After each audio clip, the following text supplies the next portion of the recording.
And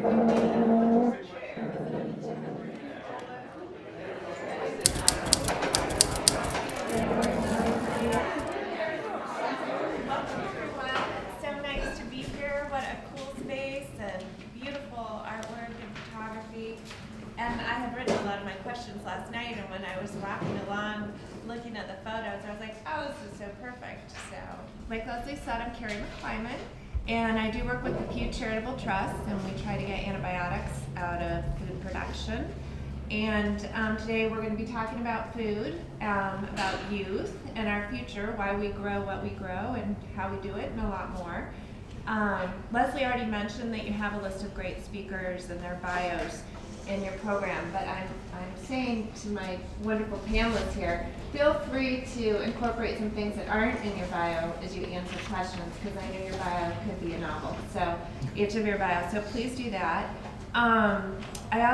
This is really informal. We have no PowerPoints, no multimedia or theatrics up here. It's designed to create a really informal environment, a community conversation. So please don't hesitate if there's a question or something that you want to ask. And then after we do 5 minutes each, there will be time for a lot of questions. We hope it's a good conversation. And then lastly, I encourage all the panelists to crosstalk among yourselves and jump in where you feel comfortable. So let's get to it. In honor of this community conversation, I thought I'd start with a very short quiz. And it's easy. True or false. So you have a 50-50 chance of getting these right, okay? So I'd like you just to raise your hand at the end, true or false. So the first one, and there's 3 questions. Chicago Public Schools serves local fruit and vegetables. True or false? True? Raise your hands. False? Raise your hands. Okay? Great. The answer is actually true, and there's actually a great photo out there about an elementary school where the kids are holding up cabbage that was grown from Adam DeGroot's farm through Earmark, which Kymm and several panelists helped make that happen. Okay, the second question is, in Chicago Public Schools, ketchup is considered a vegetable. True or false? True? Or false? Okay, false, okay. The false are right. France did ban ketchup actually in 2011. Just had to add that. But in Chicago, it's not considered a vegetable. It's actually not in the USDA school program. But again, go back to the photos. During the Ronald Reagan years, it was considered a vegetable, and as was relish. So I just thought that you'd like to know that.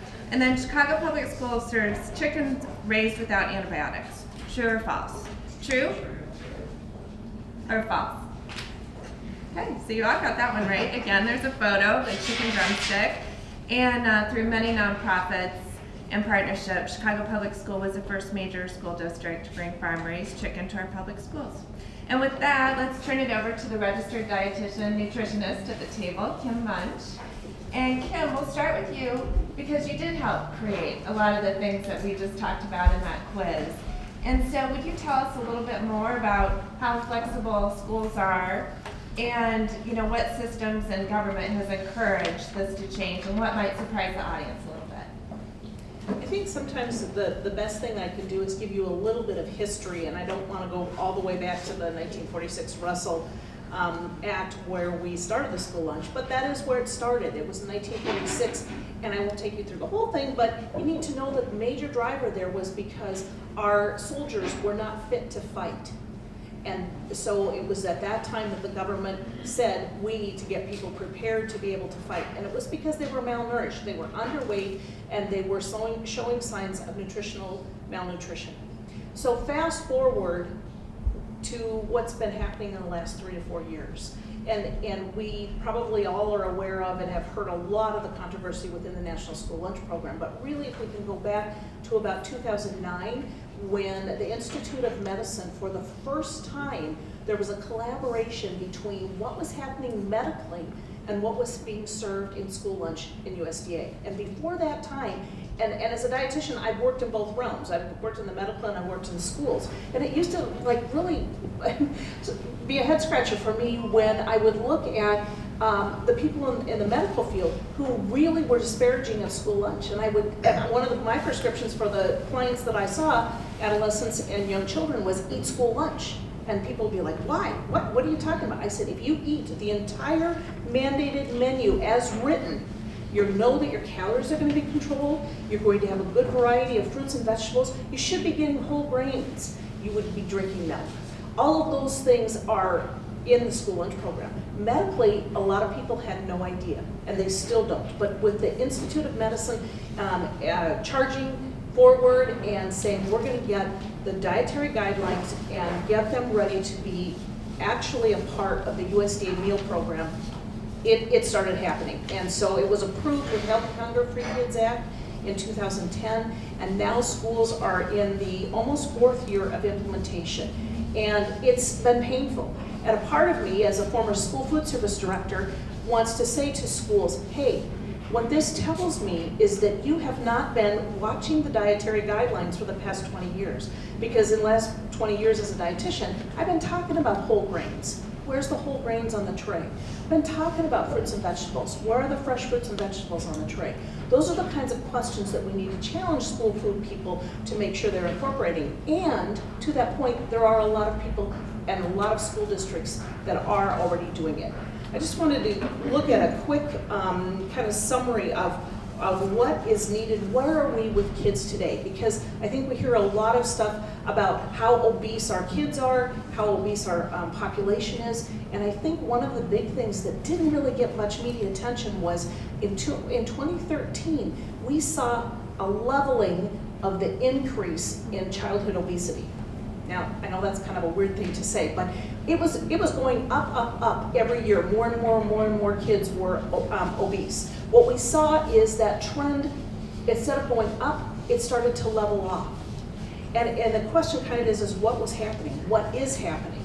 And in fact, what we're seeing is, especially kids at the very youngest ages, are starting to get their full recommended daily servings of fresh fruits and vegetables. They're eating more whole grains. People are being aware that doing things like Kool-Aid and sugar-sweetened beverages are problematic in terms of weight gain. So there's small incremental change happening, not necessarily at the adult level, because the longer the habits are ingrained, I think there's more of a challenge.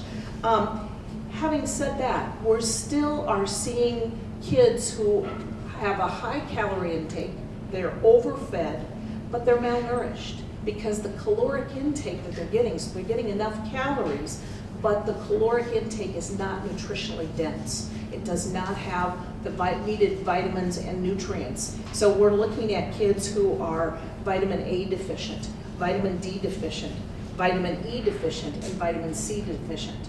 You say, well, how do we, as a nutritionist, when I tell people that, they kind of look at me blankly like, okay, so where do I get my vitamin A? I've been married to someone for 25 years, and he still asks me when I serve him something, now what's this got in it? So I really realize that sometimes it's a hard way to make a leap from what is the vitamin to what is the food, and that's part of what the school lunch program did.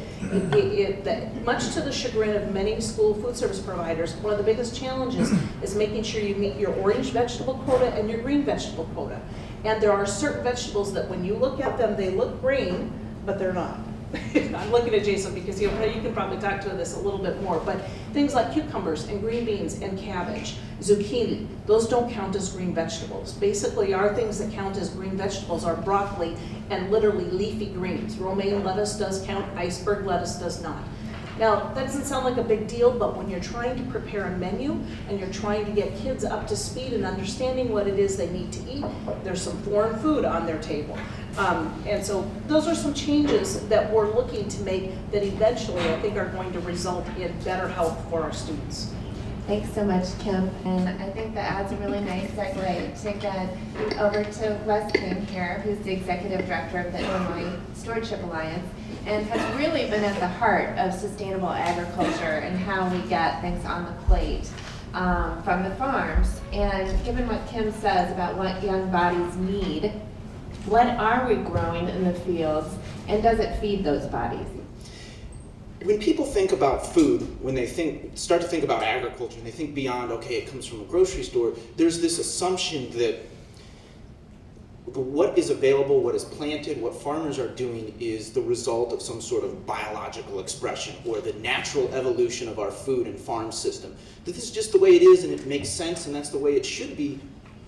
The reality is the food that's available, the food that's grown, is highly structured based on largely federal policies, the largest being the Federal Food and Farm Bill. The history of this has really changed the way farmers make decisions about what to plant.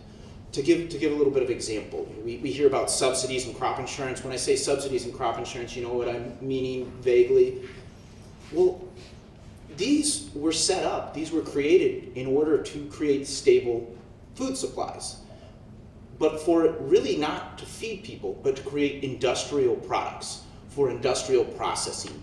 It's the application of an industrial logic to farming. We've in many ways taken the culture out of agriculture and replaced it with business and agro-industrial production or agribusiness. And this is largely to feed the processing system, to create cheap industrial inputs, commodities as they're called, to feed into this larger processing system. And one of the things when having conversations with Leslie ahead of this that was, I think was really important to bring up is that farmers aren't bad people for planting corn and soy. As most of you probably know, you drive a couple hundred miles in any direction and you see basically corn and soy. And you might think, why? You might think, oh, this is just the evolution of things. But no, it comes back to those policies that structure the decisions farmers make. Subsidies. Subsidies for corn and soy and other commodities, which include cotton, wheat, make it cheap, or they make it profitable. Because it's subsidized, it's profitable for a farmer. So a farmer first has, hey, I can make money off this because we have federal policy that's going to make it profitable for me. Second, we've got crop insurance. Crop insurance helps mitigate the risk. Farming is one of the most riskiest businesses there are in the world. You are dependent on weather. And guess what? There's nothing you can do. Well, for the most part, there's nothing you can do to change the weather. We're doing a good job of changing the climate as a planet, but to control the seasonal weather, there's nothing you can do. So as a farmer, you're engaged in a very risky business. Crop insurance helps to make that less risky. So if you're faced with a decision, okay, corn and soybeans are subsidized to make them profitable, they have crop insurance to help mitigate any sort of risks, and then you've got fresh fruits and vegetables or other grains, whole grains that aren't covered under the commodity programs that are more dense in nutrients, but they get no subsidies and they get no crop insurance. So they're less profitable and more risky. Why? There's a logic to farmers making that decision. Well, I'm going to grow the commodities that are profitable and less risky, rather than taking that risk and taking that overall risk in terms of the production, but also profitability of producing fresh fruits and vegetables. And as I was saying earlier, this is very much structured by our policies. This is not something that exists in a vacuum. It is something that exists based on decades and decades of advocacy and lobbying on behalf of largely industrial processors to create this system of cheap inputs that are high in calories, high in yield, but low in nutrition. The point of that being that these are decisions we've made as a society, and we can make decisions as a society to support better food, to support policies that might subsidize or promote or incentivize farmers to produce more fresh fruits and vegetables. And I'll just leave it at that. Do you want to tell us how to do that? I know we have Sure. an active audience right here, so give us like 2 or 3 things that make us feel better of what we can do when we leave here. So here's the one thing I'll bring up.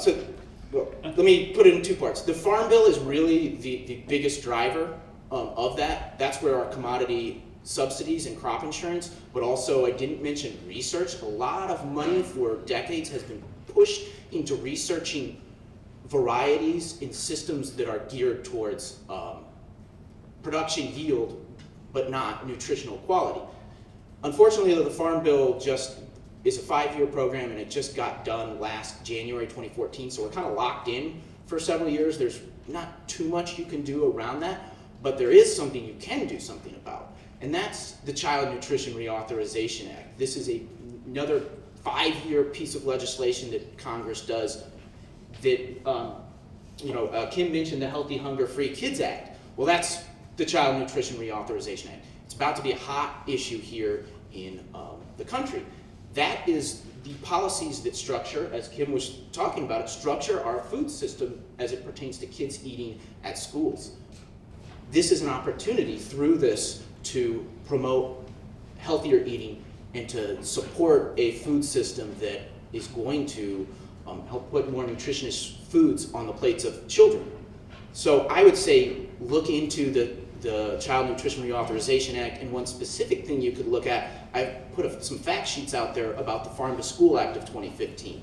There's an attempt to try to get more money into the budget for farm to school programs, so we get more fresh, farm fresh food into schools and onto school lunch menus. So take out the fact sheet, check out the fact sheet on the table back there.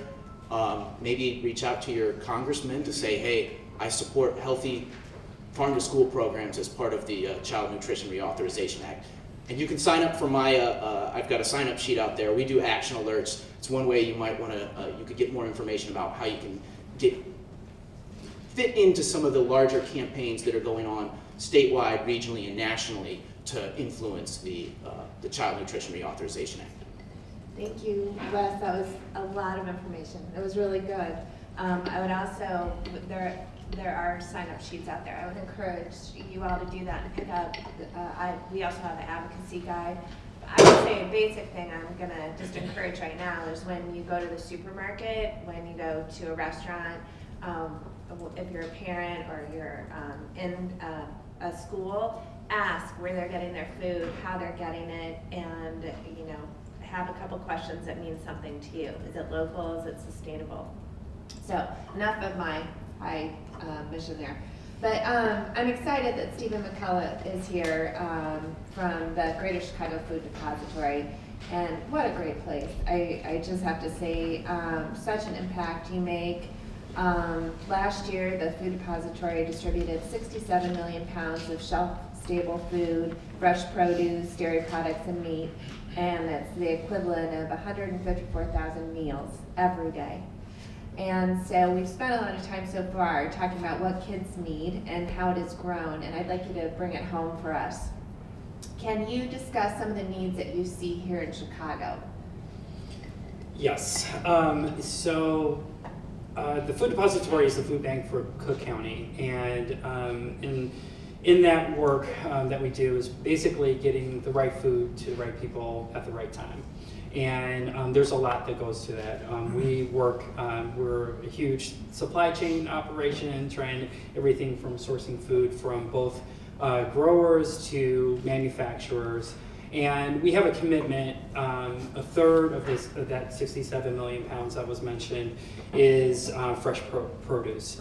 To Wes's point, I think, what can happen now is, really working, the state can, one of the things that we're proposing with the state of Illinois is really create an incentive program for farmers to convert from corn and soy to specialty crops. And that's something that doesn't need a federal policy. There's a number of states like Ohio who are doing that today and creating some infrastructure within the state to have a supply of specialty crops, which is fresh produce, if you don't know. I don't know why we call it specialty, it should be standard, but that's the name of it. But in Cook County, so 1 in 5 children are food insecure, and what that means is that a child does not know, 1 in 5 children do not know where their next meal is coming from. And what the Food Depository's role is, and what our team tries to do is create access points for those children.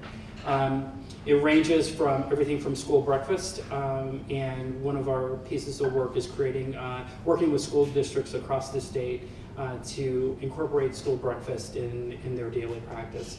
It's not mandated, but we leave, but it's paid for. I mean, in Illinois leaves about $90 million a year off the table in federal reimbursements for school breakfast. And there's a lot of barriers. And the main barrier is, what teachers and administrators do. And you're a former food service director, and it's tough. It's a tough sell. But we think that it's really critical. And there's a number of ways to incorporate school breakfast into the daily acumen of the school and the school district. There's a lot of, there's your traditional cafeteria style, there's grab and go. There are ways to get healthy, nutritious food in front of kids at different points. And there are a number of models in Illinois where it's been successful. I was in Decatur 2 days ago at Hope Academy, which is a great elementary school. And they have an amazing grab and go program. The kids come in first thing in the morning, they grab their breakfast, and they sit down at their desk and eat it, and all it takes is like 10 minutes, and they have they have an apple, they have cereal, they have something, and they clean it up themselves. The janitors don't need to, all they do is just move the trash can around. And so those are things that can happen like immediately that we're trying to work on. Another access point is summer. So summer feeding is really crucial. Once school is out, a lot of kids don't receive meals because school's out and they don't have free and reduced lunch. So summer access points is really critical. We have in Cook County, last year's summer feeding program, and it's not just the food depositories, a lot of partners like Catholic Charities, CPS, other sponsor organizations, fed over 500,000 kids over a 10-week period. The key thing with summer is access. So things like the Chicago Park District, for example, has what we call closed programs, meaning or the YMCA, where you have to pay and then you get a meal. Part of the work is really converting them to say, hey, you should be an open site. Any kid at any time should be able to get access to meals. And then the third area is at-risk after school. These are your after-school programs that have opportunity to provide meals. There could be tutoring programs, athletic programs, things like that. And creating a whole spectrum of access for kids is really critical. All of those programs I just described is a part of the Child Nutrition Reauthorization Act, and that's what's at risk. In this Congress and this environment that we're in, politically is very toxic, and thinking about not only nutritional guidelines but the access to healthy foods for kids is something we all should be really fighting for. The last thing I'll say is, with the Farm Bill, Wes mentioned, was passed, but it's not over. It's never over. Congress has to pay for it, right? And so things like SNAP. So, SNAP is what we call food stamps, otherwise known as LINK in Illinois. And that is constantly under threat because the federal government is always looking at this program as one of the larger components of the Farm Bill. But those benefits go directly to families who both qualify and actually need and use the financial resources to buy food. And so with SNAP, 45% of SNAP recipients are children. And so when we talk about federal policy, it's really critical that we have awareness of these programs, but more importantly, as they come through into Illinois, we have to create the access points that kids can take advantage of. Thank you so much, Stephen. I appreciate it. I love the why specialty should be standard. You're absolutely right. And now, last but not least on our panel, we have Jason Weedon. And first, thank you for your vision and willingness to jump into a space to create alternative, sustainable school lunches. And also thanks to your wife, Danielle, and your mother-in-law, who I think started making 100 sandwiches a day, right? So it takes a village. So thank you for that. And I want to start with some of the basics. Stephen mentioned this, and then again, the photography exhibit on the family and food section. It talks about how majority of Chicagoland children eat 1 to 2 meals a day at school, and that's a lot. And then, as Stephen mentioned, the summer programs where we want to continue helping. But what does it take to put the kinds of foods that kids need on their trays? And what are some of the policy costs or challenges to doing so? That's a fully loaded question. It is, sorry. Which I prepped for 5 minutes ago. But, Gourmet Gorilla provides about 14,000 meals a day at this point. We have various programs. The first program we started serving 6 years ago was a preschool program, which are under the Department of Child Services requirements, or DCFS. So they have their own nutritional standards, their own menu requirements for an age group, which is 3 through 5-year-olds, more or less. Those programs are sometimes reimbursable through the Child and Adult Care Food Program, or sometimes if it's a private, for-profit or non-profit preschool, where the parents are earning over a certain income level, the parents will just pay for those meals themselves. Typically, a price per meal will be around $3. Then we also serve public and private non-profit elementary schools. Those could be where parents are ordering online and they just don't want to make lunch from home, and we'll put a lunchbox together with the kid's name on it, and they can pretty much choose their own components. So there's no real requirements for that. And then the third program we serve is in the National School Lunch Program, which is by far the largest number of meals we serve. And primarily that's with public charter schools like Chicago, Galapagos, and the scholars here today. So we serve them breakfast, lunch, and snack, and sometimes a fresh fruit and vegetable program, which is a grant by that they get from Illinois. The price point for a breakfast is about $1.90, and again $3 for a lunch. That's a reimbursement rate. It's from the USDA, right? Correct, from the USDA, and it's passed through this. It's sort of managed by the state, Illinois State Board of Education. In order to be able to serve a school like Chicago Galapagos Charter School, there's a public bidding process. Now that's there to make sure there's no anti-competitive behavior. The public bidding process is for any meal served as a food service management company over $25,000 a year, so it pretty much covers any small school and up. If it's a vended program where we're just dropping off meals, then we can go up to $150,000 without doing a competitive bid. One of the issues with competitive bidding is that in Illinois, you're required to take the lowest responsive and responsible bidder.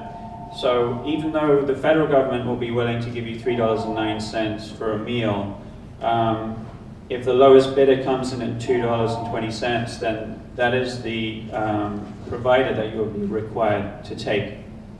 Now, what a lot of schools don't realize, or districts don't realize, is that you can be smart with the way you write the bid. Now, the Illinois State Board of Education and other states, they all do different, varying degrees of a good job or not in educating the schools and school districts in how to put the bid together. Typically, it's a 2-day class, and there's no real mention of food quality. It's more about how to put the bid together properly, so the bureaucracy of it. One of the things that you can do as a provider is really craft that bid, and it's kind of essential for you to craft the bid so that you're asking for specific types of food, types of service for your program, so that you can maximize the amount of money and the type of program you get. So that's just one consideration. And that's what Chicago Public Schools has done, correct? By saying they want a certain amount of antibiotic-free chicken, a certain amount of local produce. Correct. That's Kim? written in their bid. Yeah, Correct, that's right, right. it's right, and that's the first school district to do that, so that's exciting for us. Yeah, and so, so that's just one consideration. What else? So, yeah, in terms of us personally in our facility, what does it take to get those meals to the kids every day? Our current facility, we have 70 employees. Our staff runs shifts from 2 a.m. to 10 p.m. 6 days a week. We're pretty much 4 businesses in one. We're an aggregator of fresh produce and ingredients and proteins. Then we're a processor, so that just is a horrible word for we're cooking really nice food. And then we're also a distributor, which means that we have to make sure that those meals get there on time, at temperature, looking good. And then we're also a food service management company, so we also, at the end point, in a lot of cases, we're assisting with the management staff to serve the meals to make sure that they're served safely, but also all of the USDA requirements are followed. And that is that they get the right amount of cups of fruits and vegetables and proteins and grains every day that qualify for a reimbursable meal, so that the school will get the money from the state and the federal government to be able to continue their nonprofit food service program.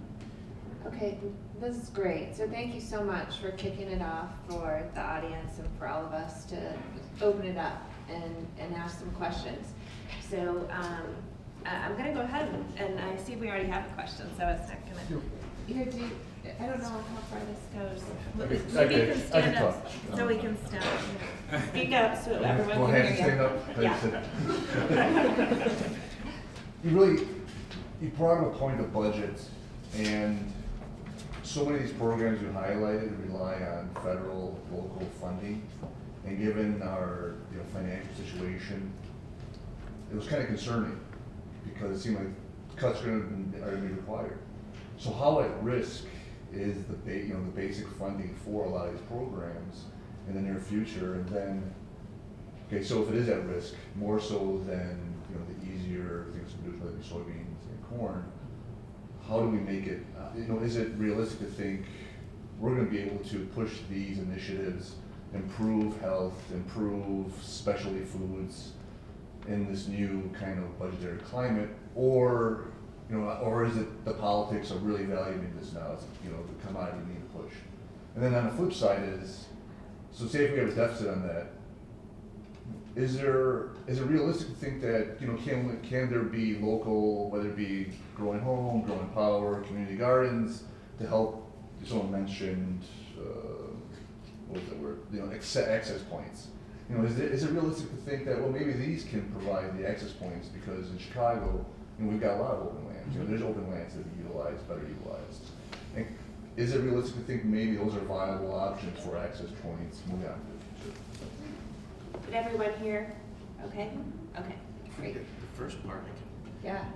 one of the things I would say to the first part, this whole idea of, yes, we're in a situation where the financial situation of our country and our state is not, or at least the discussion is about cuts. I think the key is looking at reframing the debate. The obesity crisis and the cost that this is putting on society far outweighs the long term, the cost that we're talking about maintaining or moderately expanding the kind of healthy eating programs or the school lunch programs, after school feeding programs. It's about reframing the debate, because it really is the fiscally responsible thing to do is to be investing in healthy eating, into creating these opportunities for people to eat healthier, not to be being short-sighted and looking at the budget from year to year.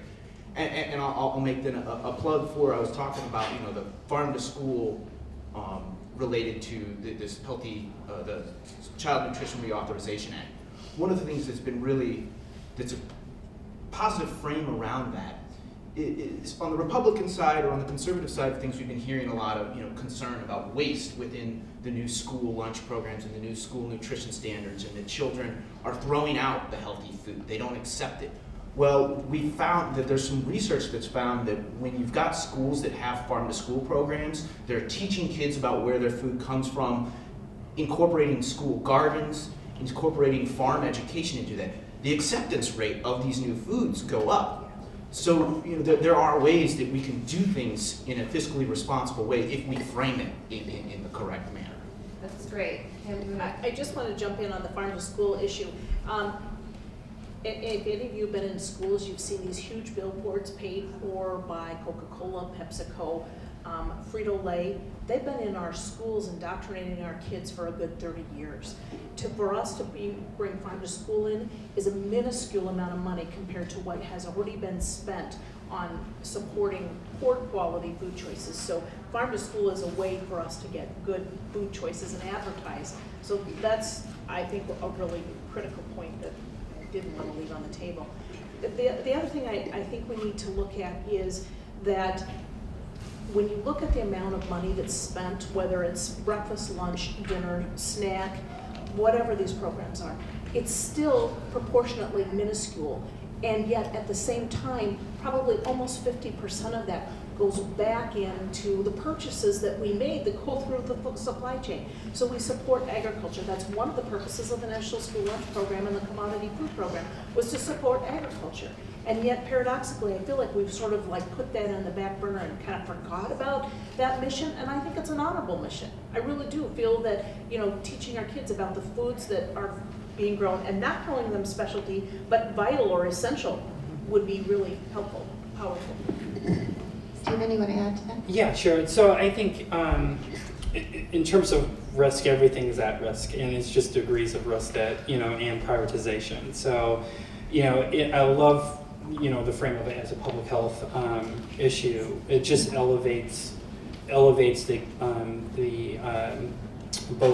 elevates the game in terms of intensity. If the frame is, this is a risk to overall public health and public good, and so at a local level, just to the second half of your question, it's about scale. And so locally, can we get to a scale of production that would support year-round opportunities for kids to have access?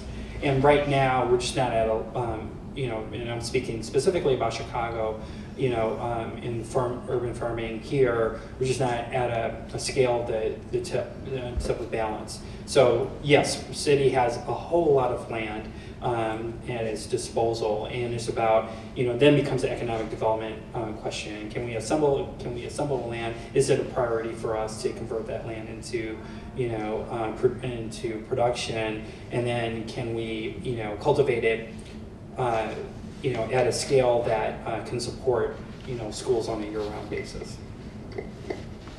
Yeah, and I just want to add to the urban ag thing. Before we started Gourmet, we were going to start an urban farm until we realized how hard it was to make money. I think school food is second to that, but anyway. There are ways, and one of the things that our company is still fascinated in and really trying to figure out how to work with urban ag. Part of it is obviously GAP certification or good agricultural practice certification, so that we can use the food ingredients in the food programs. But I agree, it is scale, and scale doesn't mean that you need contiguous massive swaths of land. Scale, like you said, I think scale is really also a question of infrastructure and investment in from local government, perhaps. There's a great program or project that's just been completed in Cleveland, which is a 5-acre indoor lettuce greenhouse. It's providing like 5 million heads of lettuce every month or something to the Cleveland area, which has displaced any California lettuce coming into the Cleveland area. It was funded by for-profit and non-profit entities, I think, collaborating together and put together as a cooperative where the community is actually, the community within which these greenhouses reside are the end owners as a cooperative. So it's also creating wealth within community. And an example of that would be brilliant in Chicago because it's proven tested and we have the space. Well, we have some great examples here. I mean, we have the plant with aquaponics, and we have farmed here, which is exciting with aquaponics, and I know there's others, and forgive me if you're out there and want to shout them out, but you're exactly right, Jason, and I think we're, as Kymm has said to me, we're on the precipice of change. We're just all, like you, impatient for it to happen, so. Another question from the audience? Yeah, back there. I think we can all agree that 1 in 5 children don't know where their next meal is coming from is a staggeringly high statistic. I wonder if there are statistics out there that are controlling for income. For example, like how does that number change once you control for eligibility for school lunch, for example? Are there any, because I'm assuming they're way even more staggering and compelling statistics about that. Yeah. So there, so you look at, for a school district, for example, the qualifier is income that qualifies for a free or reduced lunch. So that's kind of like the standard for reimbursement for feeding programs. And so there's a mechanism that's called community eligibility, meaning that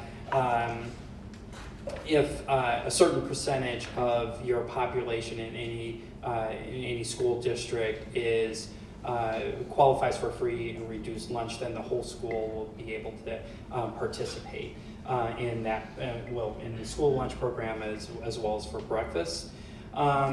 So, I mean, I guess to answer your question, the qualifier is, do kids qualify for free and reduced lunch? So that's kind of like the floor that we all work on under.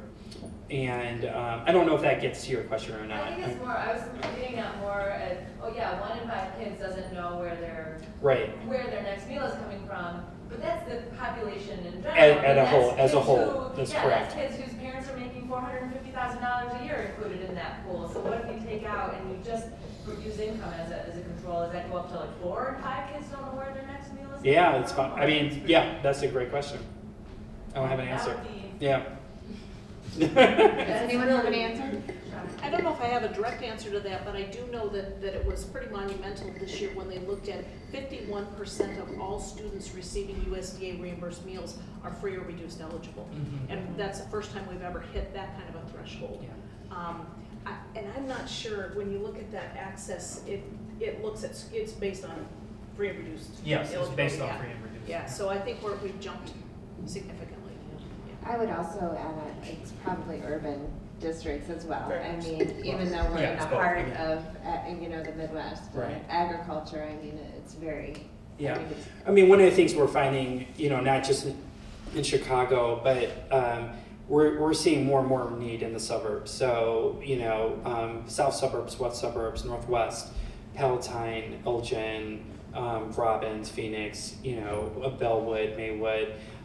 It's, the shift is a demographic shift, population, in terms of, who's now living in the suburbs, who's now living in the city. Much more of our work is now starting to occur outside the city limits of Chicago, just because that's where the need is.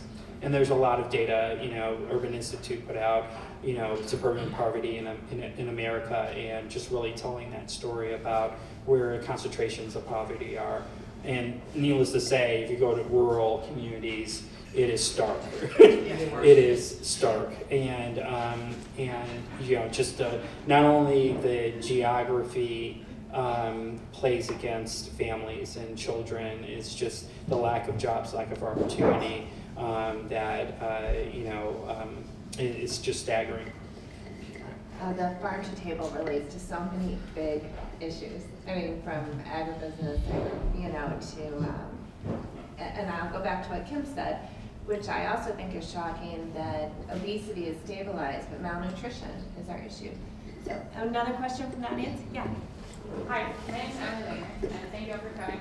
I'm a dietetic intern right now, and last week I was at the USDA Agriculture Outlook Forum in Washington, D.C., and the keynote speaker for the dinner was talking about TTIP and TTP, which are 2 massive international trade agreements. And so, just as somebody who wants to be a policy advocate for food, I'm wondering how can we work against these huge agreements on a policy scale when they're in support of commodities that we're exporting, basically, corn and soy? I'm sorry, this is such a loaded question. But how can we work against these huge agreements to move towards more of a rural food system? Unfortunately, I don't have a good answer because this is, I don't have a good answer. You look back at what the history around NAFTA, and so much energy was put into organizing around that, and those who tried to prevent NAFTA from being implemented and from being passed were unsuccessful. This is one of those areas where I wish I had a good answer. This is an area where the money is talking a lot, and I guess the answer is a massive people movement. But it sounds somewhat pessimistic, but I don't know if we as communities, as society, have the ability to stop this train. But hopefully others have more positive things to say about that. It's really been a murky discussion for several years around the Trans-Pacific Partnership Trade Agreement. I don't know. I'm sorry. I fear Kymm will have a similar answer, right? But the one thing, though, that I would like to say is I think the quiet movement is farm to school, ag in the middle, the power of the people who are quietly doing something different, not engaging big ag, supporting people who are trying to relocalize, and that helps. That just gives a voice on the street to, I don't know if you just agree, but I feel that that's the quiet movement that we need to support. And along with the quiet movement, for those of you who are active with social media, I think this growth hacker world is honestly what the food movement has started seeing change take place. And so if you are good doing it, do it. And we're happy up here. You have a whole group of people who are happy to share places where you can really target. That was a great question. Leslie? I was just curious from maybe the growing side and the provider side, and somebody who makes openings.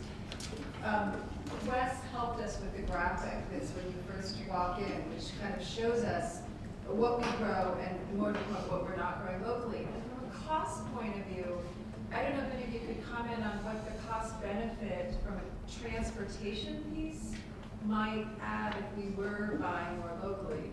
We have a tight economy or perceived tight economy.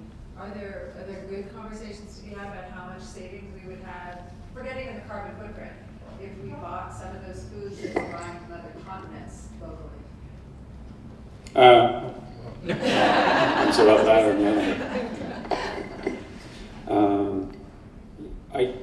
for our we won a USDA competitive grant for Healthy Urban Food Initiative, and part of that, part of what we had to do to win that was to study a little bit about the difference in cost between sourcing locally and so we just looked at sweet potatoes and looked at the cost from the cost of buying a case from the terminal market in San Francisco or LA was about $20 a case, let's say. I can't remember the exact numbers, but this will just give you an idea.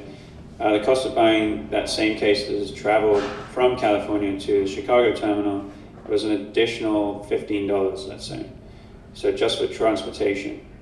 So it's a huge difference, and that could be put towards, so you could pay the same amount for the sweet potatoes here, just you're buying from a local farmer.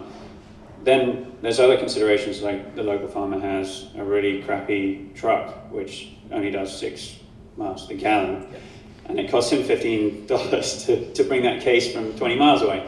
But so there's some efficiency issues there and scale again, and then there's questions of regional infrastructure and something that Karen Lehman mentioned at the last session was this idea of minimal food hubs, where produce is aggregated locally into larger quantities to reduce the local cost of distribution. so that you can be competitive with Californian ag. That's why. I just follow real quickly and say that, yeah, that within the local food system, that is one of the things that there's so much vast improvement we can do in terms of transportation efficiencies. Yeah, it's right. A lot of what we get locally, at least when you go to the farmer's market, may actually be less efficient in terms of resources and carbon footprint than some of the stuff that comes through the larger distribution channels. But that's because we don't have the kind of efficiencies within our transportation systems that could exist, or in some instances used to exist. We used to, 50 years ago, have a lot more infrastructure to do this kind of aggregation. The term food hubs is really just the infrastructure to the middleman, in a sense, not the middleman in the bad sense, but the middleman infrastructure to get product from the fields and then distributed to the marketplaces. So there's so much we can do with that, and I think this is an area too where governments and policy can really play a role in helping to support that infrastructure. We talk a lot about infrastructure for other industries when making funding decisions on government levels. We should start talking about, hey, what about the infrastructure to provide healthy food for our communities? Just one last thing.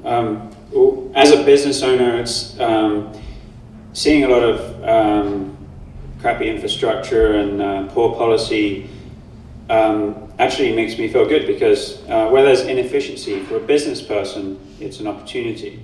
It's an opportunity to make things better. Where there's lack of transparency, where there's degraded infrastructure, it means things are inefficient and overpriced compared to what they could be. And so right there's multiple other businesses that could be started that are sustainable and profitable, that can build wealth within a community, just taking advantage of inefficiencies around us. I'd like to make a point on that. In transportation, I'm a civil engineer in one hat, and our infrastructure and deficiencies, everything's graded D. Everything's failing. You know, roadways, bridges are really a highlight. You've seen issues in Minneapolis. The locks and dams that transport a lot of this commodity internationally is exceeded its life by 20 some years. And this is billions and trillions of dollars to raise an infrastructure from D's and F's to maybe even a C. So you're putting that and highlighting that with the cost of health. And you're right to say that those are huge savings if we reduce the need for international type of commodity trades. So Leslie, do we have time for one more question? Yeah, Okay, absolutely. so let's do one more question, and I think we're all sort of focusing in on that theme too about reframing the issue, and I thank you for that here. Make sure the panelists say one last statement, and then we'll wrap up and go to lunch, okay? One of the things I said at the beginning, and I think some of my comments came out through here, is these are choices that we can make as a society. And in order for us to make choices as a society, we have to elevate these to priorities within our lives. Talking about Cleveland and the work that's done in public-private partnerships to create these greenhouses, or look at some of the other, Ohio's actually been doing a lot of this kind of stuff. This is because as a community, politicians, community leaders, voters, consumers decided to make these priorities publicly, privately, with conversations with their friends and colleagues. If we're going to change our food system, we have to start thinking as ourselves as advocates in our daily lives, to our elected officials, to our leaders, advocates for a better food system. It's important to vote with your fork, but if we don't move beyond the fork and get involved in the policies that structure our food system, we can't change the food system. We have to get involved more than just consumption habits. I guess my parting shot is there are so many great found pilots, so just examples of work, examples of excellence, both on the growing side, on the distribution side. So if there are opportunities from a funder's perspective to scale these things up, let's do it, and then really get it to a point where we can make get some good data and promote it, and that's how policy happens. You get the found pilots, you get the data, you scale it up, and then you really push it out there. So the more we can do that, the better. Kim? You want the last one? No, it's. Haven't read this one. He's gonna get the last, he'll get the last word anyway. So I have some good friends and family that like to eat out at really fancy restaurants a lot, and a lot of there's a big movement across the country, not just on an institutional level, but also in restaurants and in producing special small co-packed value-added products from local ag, sustainable ag. And I just see there's a sort of quiet, peaceful and very positive and creative food revolution going on in the United States, which is really exciting for me to see, and it just means there's going to be more good food out there to come. I don't think there's going to be a U-turn in this, and I think it's going to be a generational thing. And as much as I like to complain about millennials, I think they're the future of this country. I guess just one last thing that I would like, or a couple last things, but one of the things, as Kerri mentioned, I do feel like we're on the precipice of change. I feel like there's a lot of things coming together to create a change. I also feel like part of the infrastructure needs that we have are databases and data gathering, because we are making so many decisions on a meta-analysis that we need to have a capacity to do that.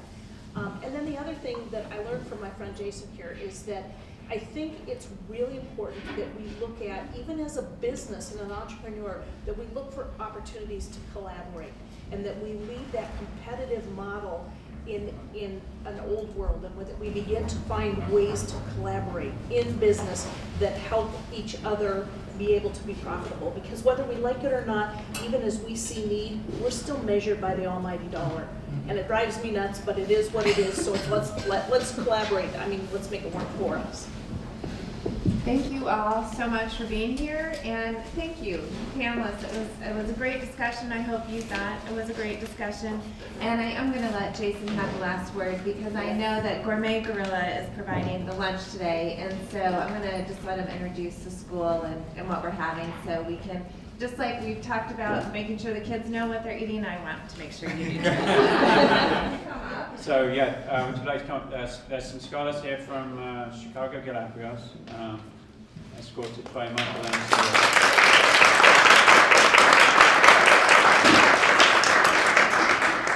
We have been spending some time with some Gourmet Gorilla staff. With the staff, we learned so much as why we eat what we eat in school as scholars. I personally didn't know that we needed 2 ounces of meat or 3/4 cups of vegetables. I personally didn't know that we needed 2 ounces of meat or 3/4 cups of vegetable on our lunch plate every day. But after working with some Gourmet Gorilla staff, I have learned how to prepare lunch for a school. I hope that I'm speaking for everyone that was in the group when I say we learned a lot. We had fun as we were learning. My favorite part about the experience was that not only were we learning, but we got to put our opinion and thoughts on some of the choices that were made. As you all know, that we were given the opportunity to make a lunch for our school, and we came up with the GBB. GBB stands for the Galapagos Burrito Bowl, which one of the scholars from our group, William, made. As we made this, they gave us some components to consider while making this dish, like being visually appealing, having protein, grains, fruit, vegetable, and dairy. We had chicken and beans for our protein, oranges for our fruit, lettuce for our vegetables, and milk for our dairy. And together we believe that these items made a visually appealing plate or dish. So, hope you guys enjoy it. Bon provecho. Bon provecho.